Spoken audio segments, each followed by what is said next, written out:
So let's start off by talking about some of the most common injuries in car crashes. First are back injuries, which are very common when a car is hit. The spine is not built to sustain a heavy impact like in a car crash. Next are internal injuries. They occur when the body is hit with debris. This type of injury would require emergency treatment. Finally is whiplash, which occurs when the brain literally slides inside the skull and can occur at speeds as low as 15 miles an hour.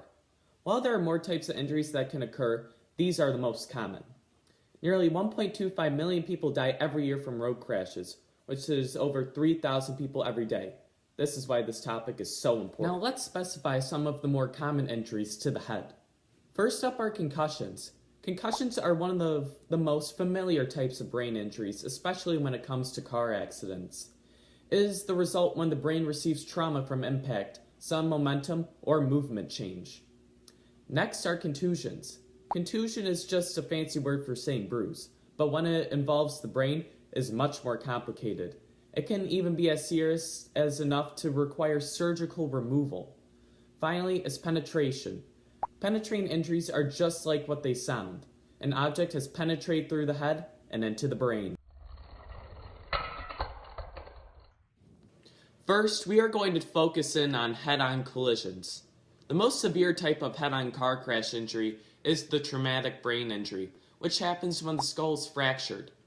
This injury can cause contusions or tears in the brain. An estimated 2.8 million people sustain a TBI per year. Of those people, 50,000 die and 282,000 are hospitalized. Car crashes remain the leading cause of TBI-related deaths among 15 and 19-year-olds. Another type of injury sustained in head-on collisions, but less severe, is the breaking of facial bones, which happens when the face and inner bones are damaged, and depending on the severity of the crash, it may require surgery.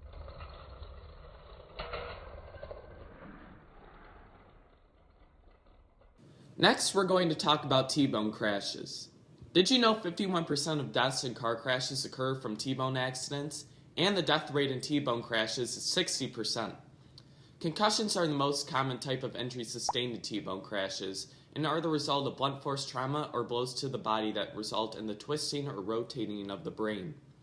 Results of a concussion include headaches, fatigue, chronic pain, loss of coordination, depression, and many other things. Whiplash and concussions are the most definite injuries caused by side impact car crashes, but the injuries to the limbs and the chest remain just about as common as those sustained in rear-end or head-on collisions. Finally, we are going to talk about rear-end collisions, which are probably the safest form of an auto accident. They account for only 6% of deaths in auto accidents, but they account for 28% of total auto accidents.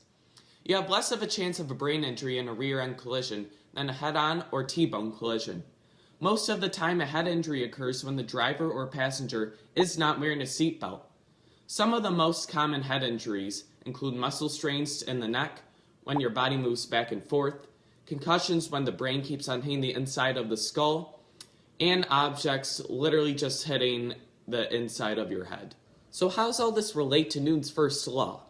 Newton's first law says that an object in motion will stay in motion unless acted upon by a net external force.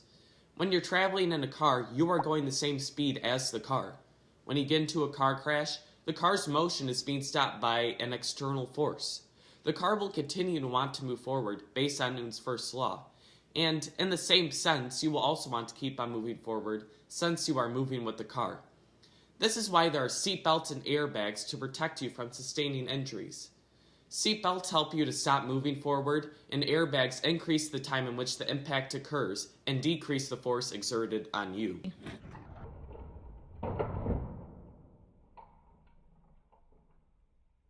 Next, we're going to talk about how car crashes relate to Newton's second law. Newton's second law states that the acceleration of an object as produced by a net force is directly proportional to the magnitude of the net force in the same direction as the net force, and inversely proportional to the mass of the object, or modeled by the equation F equals ma. What this actually means is that the unbalanced force that acts upon an object depends on the acceleration and mass of the object. So in the case of a car crash, if we had a car that weighed 1,500 kilograms and was moving at a fast rate, the unbalanced force that it would take to stop that car would be greater than a car that only weighed 1,000 kilograms and was moving at a slower rate. It's also important to note that it would be better to be in a larger car when involved in a car crash.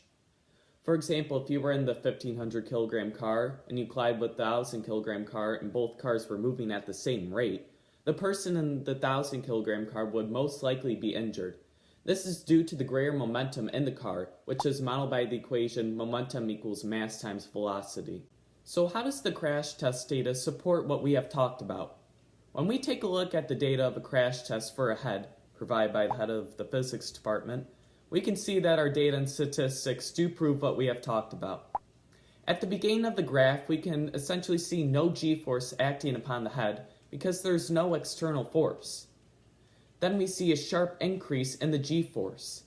This is when the crash actually occurs.